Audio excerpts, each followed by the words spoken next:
Silk tightens around your wrists. Not rope, but silk, chosen for a reason. Silk doesn't leave marks.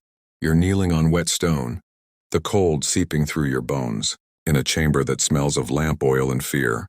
The floor glistens, but not with water. You try not to think about what it might be. In front of you, 3 doors. Behind the first, women are weeping, their voices rising and falling like a broken prayer. Behind the second, there's nothing, just a silence so deep it feels like drowning. Behind the third, laughter and the clink of wine cups. Voices drifting in Arabic you barely understand. Your name is Catherine.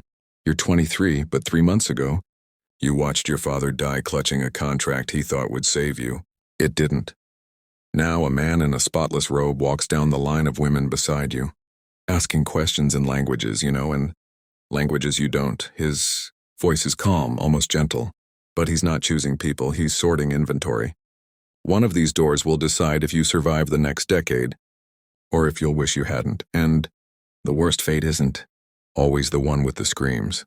By the time this story ends, you'll know what was behind all 3 doors.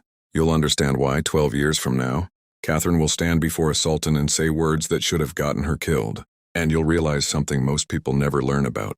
History, the cruelest systems, aren't built by monsters, but by people who convince themselves they're being reasonable. 6 hours before Catherine found herself kneeling on that cold stone floor, her father made a decision that would cost him his life. He was a merchant in Akka, a city clinging to the last threads of crusader power on the Mediterranean coast. He believed in contracts and the power of stamped paper and official seals. For years, he'd built relationships with Mamluk officials, collecting promises of safe passage for his family and his goods, agreements, written in both Arabic and Latin, each one a fragile shield against the chaos outside the city walls. But when the Mamluk armies stormed through the gates in the spring of 1260, those contracts dissolved like ink in rain. Soldiers swept through the streets, and the letters her father clutched became worthless. He died in his own courtyard, Still holding a document with a sultan's seal, as if paper could stop steel. In the chaos, Catherine and her mother were torn apart. Different hands, different directions. Catherine screamed for her mother until her voice broke. But she never saw her again. She never learned if her mother survived even the first hour. 3 months later, Catherine stood in that underground chamber with 17 other women, all Christian, all captured in the same campaign that wiped Akka from the map. Each one waited for a man named Amir Tashimor to decide their fate. Tashimor entered through the center door, his simple robe belying the authority the guards showed him. His title in the Mamluk administration translated to Integration Specialist, a word that sounded almost humane, but in reality meant something far more chilling. Integration. The word appears in official records with disturbing frequency, sounding almost gentle, like helping strangers adjust to a new home. But for the Mamluks, it meant something far more calculated. They had learned through their own brutal history that people could be reshaped. The ruling class of the Mamluk Empire was made up entirely of men who had once been slaves themselves, boys taken from distant lands, stripped of their pasts and rebuilt into soldiers, commanders, even sultans. They didn't see this as cruelty, but as proof of a system that worked. If boys could be transformed into warriors, then entire populations could be molded into whatever the state required. Soldiers, servants, artisans, and women who would fill roles that free women could not or would not. The infrastructure was vast, 7 major facilities in Damascus alone, each with standardized procedures. New arrivals were examined within a day, classified by age, origin, health, and potential. Every person was tracked, their productivity measured, their mortality rates calculated with the same precision as grain harvests.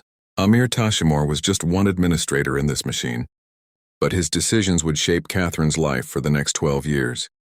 12 years, remember that number, because at the end of those years, Catherine would do something no one expected, but would stand before Sultan Qalawun and speak words that should have ended her life, but instead set her free. But for now, she was just another name on a list, waiting for Tashimor to decide which door she would pass through and what kind of future she might survive.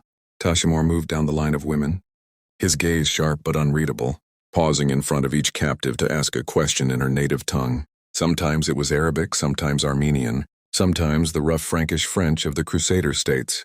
The question changed, but the purpose was always the same. He was searching for something beyond age or health. He was measuring how easily each woman could be transformed.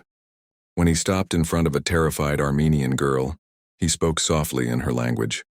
She shook her head, unable to answer. With a nod, he sent her toward the left door.